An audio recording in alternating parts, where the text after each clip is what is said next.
At my peak, my company moved freight through 14 states. I knew exactly where every shipment was, which truck was delayed, which driver was ahead of schedule, which contract was about to close. I could look at a map and tell you down to the hour where millions of dollars were sitting on the highway. But if you had asked me back then what grade my daughter was in, I would have had to guess. I thought that was normal. I thought that was the price of building something real. I told myself I was being responsible. I told myself I was providing. I told myself I would make it up later. I'm 72 now. The company is gone. I sold it years ago. The offices are empty. My name isn't on the door anymore. And my daughter? She's not coming back. There's no dramatic moment behind that sentence. No story that fixes it. No explanation that makes it easier to hear. It just is. People still ask me how I built the business. They ask about discipline, about sacrifice, about working late when everyone else went home. No one ever asks what it cost. And for most of my life, I didn't ask either. I grew up in a house where work came before everything else. Not because anyone said it out loud, it was just understood. We didn't talk about feelings. We didn't talk about balance. We talked about getting up early, keeping your head down, and not giving anyone a reason to think you were weak. My father worked with his hands, concrete, steel, whatever job paid that week. Some mornings he left before the sun came up. Some nights he came home after I was already asleep. I don't remember him ever calling in sick, not once. When he had the flu, he went to work. When his back locked up, he went to work. When his hands were split open and bleeding, he wrapped them in tape and went to work. In my house, missing work was a sin. That sentence wasn't written anywhere. No one lectured me about it. I absorbed it the same way you absorb gravity. You don't question it. You just grow up assuming that's how the world works. My father didn't say I love you very often, but he paid the bills. The lights stayed on. There was food on the table. That was love as far as I knew. So when people asked me why I worked the way I did, why I stayed late, why I never took days off, why I showed up even when I was exhausted, this is why. I wasn't chasing money. I was chasing approval from a man who never had the words for it. In my mind, work wasn't a choice. It was a moral obligation. If you worked, you were a good man. If you didn't, you were a liability. That's how I entered adulthood. I didn't have connections. I didn't have a safety net. I had a high tolerance for discomfort and a deep fear of being useless. When I got my first real job, I showed up early and stayed late. Not because anyone asked me to, because that's what men did. When my boss noticed, I took it as confirmation. This was the path. This was how you moved forward. I learned very quickly that the world rewards availability. The guy who answers the phone at 10 p.m., the guy who says yes when everyone else says no, the guy who doesn't complain, that guy gets promoted. So I became that guy. When I started my company, that mindset didn't change. It intensified. There was always another fire to put out, another shipment delayed, another employee calling in sick. And every time someone didn't show up, something in me hardened. I remember thinking, if I can do it, why can't they? I didn't see it as pressure. I saw it as standards. In my house, missing work was a sin. I carried that belief like a badge of honor. When my wife would ask why I couldn't come home earlier, I didn't hear concern, I heard interference. When she asked if I could take a weekend off, I didn't hear partnership, I heard risk. Because in my mind, if I stopped moving, everything would fall apart. That's what men like me believe. We believe the whole structure is resting on our shoulders, that if we step away, even for a moment, the collapse will be our fault. So we don't step away. I told myself I was doing it for my family. Every long night, every missed dinner, every weekend spent at the office, this is for them. That sentence became my shield. If I was tired, it meant I was committed. If I was stressed, it meant I was responsible. If I was never home, it meant I was providing. I didn't see absence. I saw sacrifice. There's a kind of pride that comes from being indispensable, from knowing that if you don't show up, things break. People called me reliable. They called me driven. They called me disciplined. No one ever called me present. And back then, I wouldn't have known what to do with that word anyway. Presence didn't pay the mortgage. Presence didn't grow a company. Presence didn't put food on the table. Or so I thought. When my daughter was born, I held her for a few minutes. I remember thinking how small she felt, how fragile. Then my phone rang. I handed her back and took the call. I told myself there would be time later, that she wouldn't remember this moment anyway. That's another lie men like me tell themselves. We assume that because children are small, their memories are small too. They're not. They just store things differently. But at the time, I didn't know that. All I knew was work. Work was familiar. Work was controllable. Work made sense. People often ask when things went wrong. They expect a moment, a decision, a mistake. There wasn't one. There was just consistency. Day after day of choosing the same thing, the safe thing, the praised thing. I showed up to work even when I didn't have to. I stayed late even when no one asked me. I missed moments not because I didn't care, but because caring to me looked like endurance. In my house, missing work was a sin. And sins you don't question, you just avoid them. I didn't see myself as absent. I saw myself as dependable. I didn't see myself as distant. I saw myself as focused. I didn't see myself as unavailable. I saw myself as doing what had to be done. That's the dangerous part. When the story you tell yourself feels honorable, you stop examining it. You stop asking who else is paying the price, because in your mind, you already are. I believed exhaustion was proof of virtue. I believed stress was evidence of worth. I believed being needed was the same as being loved. Those beliefs built my company. They also built a wall between me and everyone else. But at this point in the story, I couldn't see the wall yet. All I could see was forward. And forward, in my world, always meant work. Claire was never a loud child. She didn't cry much. She didn't throw tantrums. She didn't demand attention.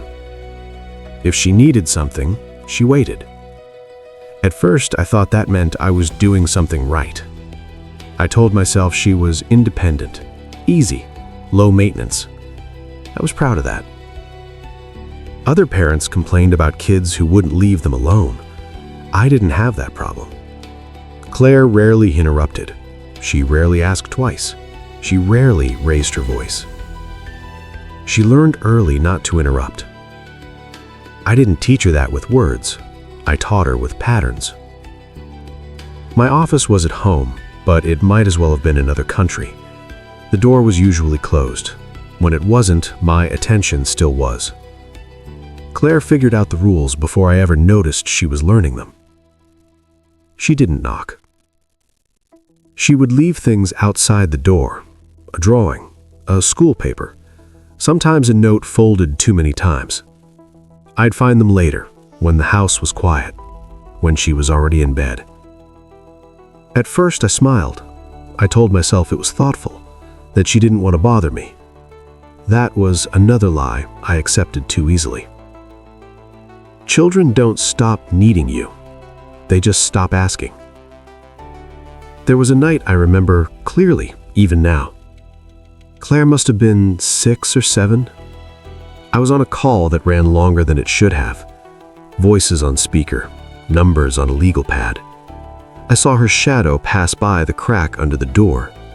Then nothing. After the call ended, I opened the door. There was a small stack of papers on the floor. Homework. Finished. Careful handwriting. On top was a sticky note. Just 2 words. Done already. I don't remember what I felt in that moment. That's what bothers me now. I don't remember guilt. I don't remember pride. I think I felt relief. Relief that she didn't need me. Relief that nothing had gone wrong. Relief that I could keep going. I picked up the papers and put them on my desk. I told myself I'd look at them later. Later never came. Claire learned very quickly that silence worked better than noise, that waiting got better results than asking, that attention was something you earned by being small. She didn't sulk. She didn't complain. She adapted. That's what quiet children do. They adapt so well that adults mistake it for strength. I went to some school events. Not all, not most. If I missed one, she didn't argue. She didn't beg me to come next time. She would just say, "It's okay." Those words should have scared me. They didn't. I believed her. I believed that because she wasn't upset, she wasn't affected. I believed that because she didn't push, she didn't need. That's the trap. The kids who make noise get noticed. The quiet ones get managed. I remember once walking past her room late at night. Her door was open just a crack. She was sitting on the floor, lining up small plastic figures. Not playing, arranging. When she saw me, she froze, like she'd been caught doing something wrong. I asked her what she was doing. She said, "Nothing." Nothing. That word showed up a lot. "What did you do at school today?" "Nothing." "Do you need help with anything?" "No." "How was your day?" "Fine." I thought I was giving her space. I thought I was respecting her personality. What I was really doing was accepting distance as normal. There were moments when she tried. Small ones. Easy to miss. She'd stand near me while I was reading emails.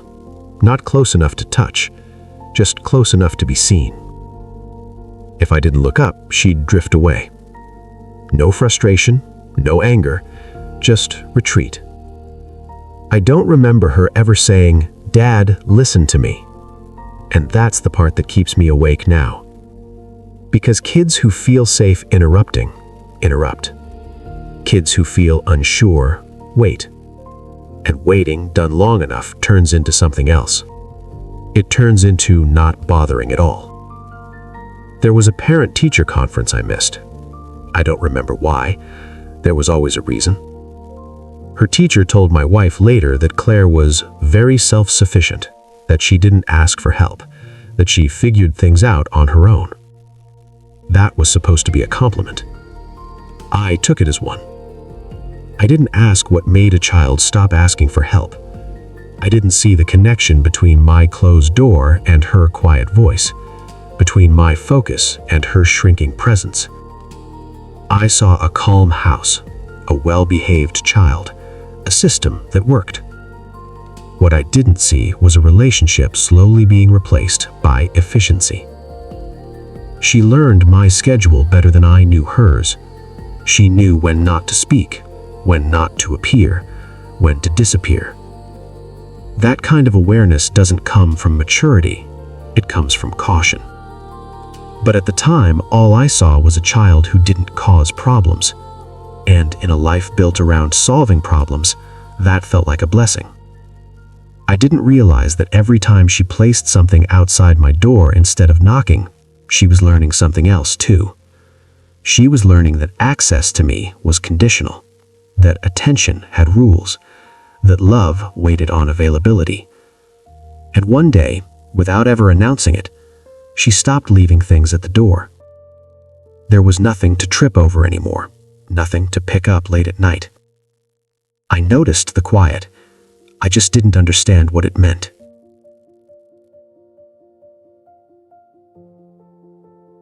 By the time the company crossed 50 million, everything on the outside looked settled. The office got bigger, the title got heavier, the calendar stopped having white space. We moved into a larger house, more rooms, higher ceilings, quieter hallways. I told myself that was progress. Success didn't arrive all at once. It crept in. It filled the space slowly, the way water does. One more meeting, one more trip, one more quarter to push through. And every time I told myself, this is the last stretch. Claire was older by then, not a little kid anymore, not loud, not needy, just there. I didn't notice the change right away. That's how these things work. At some point, she stopped calling me Dad. It wasn't dramatic. No announcement, no argument. One day it was Dad, then it was Hey Dad, then just Hey, and then nothing. Sometimes she'd start a sentence without a name at all, as if she wasn't sure who she was talking to, as if the word itself had become optional. I thought that meant she was growing up. I thought that was distance in a healthy way, independence. I didn't realize she was growing away. We were in the same house, but rarely in the same moment. I came home late. She was already in her room. I left early. She was still asleep. On weekends, I was present, but unavailable. Physically there, mentally elsewhere. My phone was always on the table, face down, but never really out of reach. Claire learned not to compete with it. She stopped leaving things outside my door. She stopped waiting in hallways. She stopped hovering. She didn't replace those behaviors with complaints. She replaced them with distance. That's the part I missed. Distance feels calm. It doesn't demand anything. We had dinner together sometimes, quiet dinners. She'd answer questions politely, short responses, no stories that wandered. If I asked about school, she gave me the summary, not the details. Fine, good, okay. I mistook that for maturity. There were no fights in our house, no slammed doors, no yelling. People think that's a sign of peace. Sometimes it's just a sign that everyone has already adjusted to loss.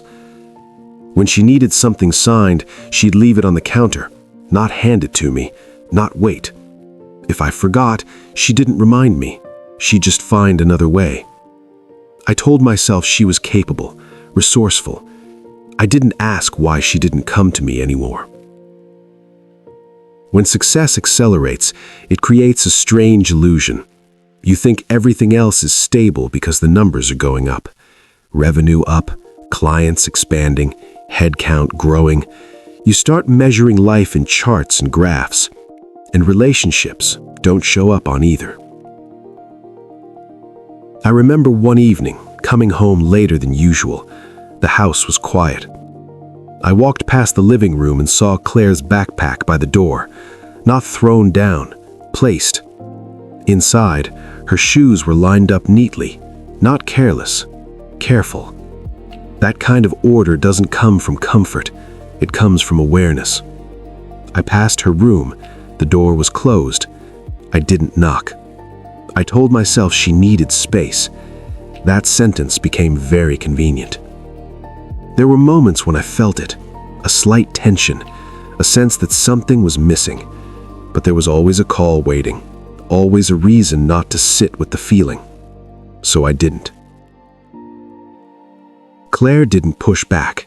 She didn't act out. She didn't demand explanations. She adapted again. She started making plans without me. School events I heard about afterwards, decisions already made. She didn't exclude me. She simply stopped assuming I'd be there. That distinction matters. Exclusion is loud. Disappointment is quiet. And quiet is easy to ignore when your life is full. By the time I noticed how little we spoke, it already felt normal. That's how distance wins. Not with conflict, not with drama, with silence that feels reasonable at the time. I still thought I had time, that one day things would slow down, that connection could be rebuilt when the pressure eased. I didn't understand yet that relationships don't wait for margins to improve. They respond to presence. And presence, by then, was the one thing I never had scheduled. The company was succeeding. On paper, everything worked. But somewhere along the way, without either of us naming it, I stopped being her default. And once that changes, it almost never changes back. There was a year I still think about. Not because anything dramatic happened, but because I truly believed things were about to change.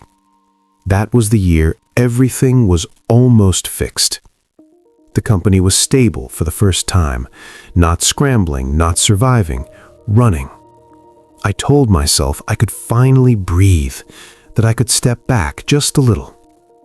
I started saying things like, after this contract, once this quarter closes, give me a few more months. I said them with conviction. I believed them when I said them. My life was full of almosts. Almost home by dinner, almost done with the hard part, almost ready to slow down. Those words sounded responsible. They sounded temporary. They weren't. I began to notice the cost, but only in fragments. I'd come home and realize I didn't know what Claire was interested in anymore. Not really. I knew the logistics of her life, what school she went to, what time she left in the morning, but I didn't know her interior world. I told myself that was normal. Teenagers pull away. That's what people say. It was easier to accept that explanation than ask myself harder questions. I remember one evening, sitting at the kitchen table, laptop open, emails stacked, phone vibrating. Claire walked in, grabbed a glass of water, and stood there for a moment, not waiting, just standing. I didn't look up. By the time I did, she was gone. That moment should have meant something to me. It didn't. I was already thinking about the next call. Around that same time, my wife stopped asking when I'd be home. That didn't happen overnight. It faded. At first, she'd ask, then she'd comment, then she'd just inform me. I'll be late. We're eating without you. Don't wait up. Eventually, even those stopped. People think marriages end with fights. Sometimes they end with scheduling. We became efficient, polite, low friction. I told myself that meant mature. We didn't argue much. There was nothing explosive, just long stretches of quiet that felt neutral but weren't. She built a life that didn't require my presence, friends, routines, plans. I noticed it, but I framed it as independence. I told myself she was strong. The truth was simpler. She was tired. When she finally said she wanted to separate, it wasn't emotional, it was practical. She spoke calmly, like someone explaining a decision they'd already made peace with. She didn't list grievances, she didn't raise her voice. She just said she didn't want to keep living alone while married. I didn't argue. Part of me knew she was right. Another part of me believed I could still fix everything, just not right then. After the paperwork, I did what I always did. I worked more. The company expanded again. More contracts, more responsibility. From the outside, it looked like momentum. Inside, it felt like avoidance. Claire adjusted the way she always did. No scenes, no accusations. She split her time between houses, packed her bags neatly, didn't forget anything. She didn't ask why things were changing. She didn't ask me to explain. That's what scared me, even then. I kept telling myself this was the last difficult phase, that once things settled, I'd show up differently. I believed I was postponing presence, not replacing it. I didn't understand yet that postponement, repeated often enough, becomes a decision. Looking back, that year stands out not because of what I did, but because of what I kept delaying. I was always one milestone away from becoming the man I thought I would be. One more deal, one more quarter, one more almost. And while I was waiting for the right moment to arrive, life kept moving without asking my permission. Nothing collapsed that year. Nothing exploded. That's why it's dangerous. It felt survivable, and survivable things are easy to repeat. I still believed there would be time, that I hadn't missed anything irreversible yet. I didn't know the clock had already started running faster. I just knew I was busy. And busy, for most of my life, had always felt like being useful. I didn't realize it was slowly becoming the reason I was disappearing. Claire moved out of state, quietly. No big announcement, no dramatic goodbye. She told me she'd gotten an opportunity, a job, a fresh start. I told her I was proud of her, and I meant it. I also assumed we'd talk just as much as before. That was my mistake. At first, the calls came regularly, short conversations, updates. I told myself that was normal. Long-distance relationships adjust, people get busy. Then the calls became less frequent, once a week, then every other week. Eventually, it was me calling her. She always answered politely, never rushed, never cold. But something had shifted. There was no urgency anymore, no expectation. I didn't notice it right away because nothing was wrong, nothing was broken. There was just less. Less detail, less curiosity, less room. I saved her number in my phone as Claire NYC. She lived there at the time. It made sense. Then she moved again. Different city, different state. I never changed the name. I kept the old label, like I kept an old role. That's how distance works. It doesn't announce itself. It settles in. I'd call and ask how she was doing. She'd say she was fine. I'd ask about work. She'd summarize. I didn't ask deeper questions. I didn't want to pry. That's another lie people like me tell themselves. I thought giving space was respect. I didn't realize it was confirmation that I wasn't needed. There were gaps between conversations that stretched longer than I expected. Weeks, sometimes months. I told myself she was building her life, that this was healthy. What I didn't tell myself was how easy it had become to accept silence. When you've trained yourself to postpone connection for decades, distance feels familiar. I'd see her name on my phone and think, I'll call her after this meeting. Sometimes I did, sometimes I didn't. And when I didn't, nothing happened. No consequences, no confrontation, just another gap. We never fought, we never argued. People assume distance requires conflict. Sometimes it just requires neglect. There were holidays when she couldn't make it back. Work schedules, flights were expensive. I told her I understood, and I did. Understanding is easy when you're used to being absent. I sent gifts, cards, checks. Those things arrived on time. I didn't. I noticed that she stopped sharing problems, stopped asking for advice. When something big happened in her life, I found out afterwards. Not because she was hiding it, because it didn't occur to her to tell me first. That's when I realized something fundamental had changed. I wasn't her anchor anymore. I was an update, a courtesy. I still believed I could fix it, that one visit would reset everything. I flew out once, stayed a weekend. We had dinner, walked around the city. It was pleasant. That scared me more than tension would have. Pleasant means distant but functional. Pleasant means no expectations. When I got back home, I noticed her voicemail greeting was different. Her voice sounded older, more settled. I realized she'd grown into someone I didn't really know, and she had done it without me. The calls continued to thin out, not because she was pulling away, but because there was nothing pulling us together. I kept her contact information exactly the same in my phone, same name, same picture, as if holding on to the label could preserve the relationship, as if names were enough. Looking back, I can see the moment the distance became permanent. There was no line crossed, no final conversation, just a quiet understanding that we had become two separate lives. And once that happens, effort alone can't undo it, because effort without history feels forced.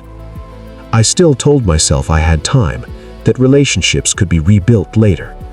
I didn't know then that later had already passed. I just knew that calling felt heavier than it used to, and that scared me enough to call less. That's the cruel part. The very fear of loss made me retreat further, and with each retreat, the distance stopped being temporary. It became the shape of things, permanent, quiet, unannounced. By the time I recognized it for what it was, it had already settled in, and nothing dramatic had happened, which meant there was nothing obvious to fix, only something irreversible to accept. She died 3 years ago. That's the sentence people expect to break me, the one they think explains everything. It doesn't. I didn't lose her 3 years ago. That's just when the paperwork caught up. There was a call. Not from her. A calm voice. Practiced. Careful. They asked if I was her father. I remember thinking how strange that question felt, as if the answer wasn't obvious, as if the word itself hadn't already thinned out over the years. Yes, I said, I'm her father. There were forms to sign, arrangements to discuss, decisions that needed to be made quickly. I handled all of it efficiently. That part came naturally. I didn't cry right away, not because I didn't care, but because the loss didn't feel new. It felt familiar. People think grief arrives like a wave, all at once, knocking you over. This didn't. This felt like confirmation, like someone pointing at something that had been gone for a long time and finally saying it out loud. I stood in my kitchen after the call ended and realized something uncomfortable. I didn't have a recent photo of her. Not on the fridge, not on my desk, not in my wallet. I had older ones, years old, versions of her that stopped existing long before she did. That's when it hit me. I had already learned how to live without her. I just hadn't admitted it. There was no sudden silence in my life after she died. No empty seat that hadn't already been empty. The phone didn't ring less. The house didn't feel quieter, because it already was. That's the part people don't understand. When you lose someone slowly, the final loss doesn't change your routine, it just exposes it. I went through her things later.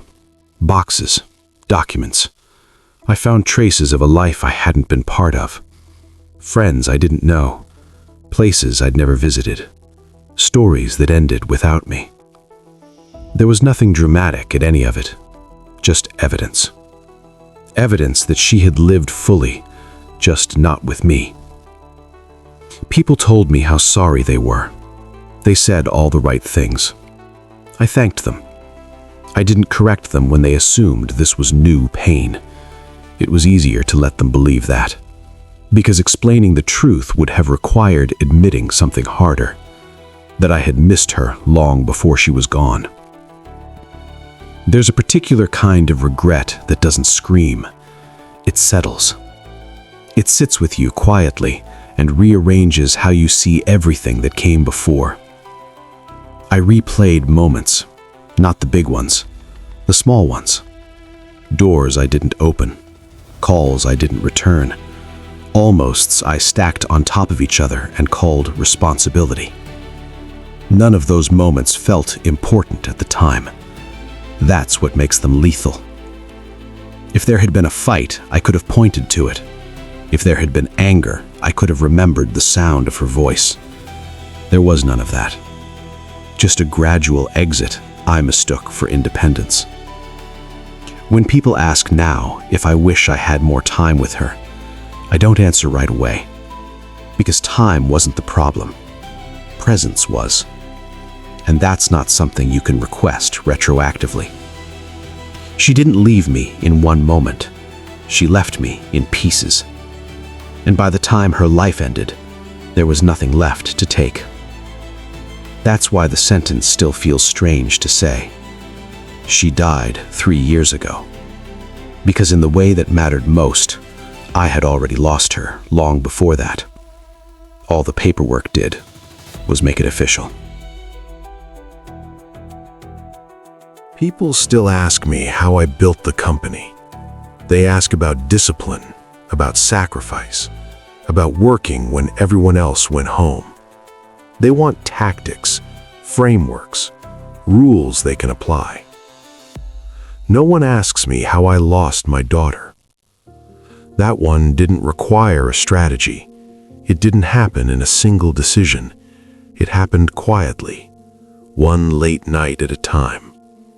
I didn't wake up one morning and choose distance. I chose work, over and over again. Distance was just the result.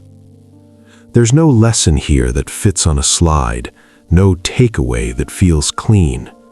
I can't go back and show up differently. I can't make up moments that already passed. All I can do is notice what's left. I sit at the table now with my phone in my hand. There's an old voicemail saved there. Her voice. Short. Casual. Nothing important. I listen to it once. Then I delete it. Not because I want to forget, because holding on to it doesn't change anything. I set the phone down. I don't reach for anything else. No email, no screen, no distraction. I just sit there. For a few seconds, nothing happens. No music, no narration, just the sound of the room. That's what the end of a life like mine looks like. Quiet. And that's the part no one prepares you for. Because when everything else is gone, what you're left with isn't failure or success. It's the space where something should have been.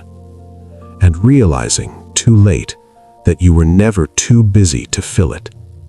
You just chose not to.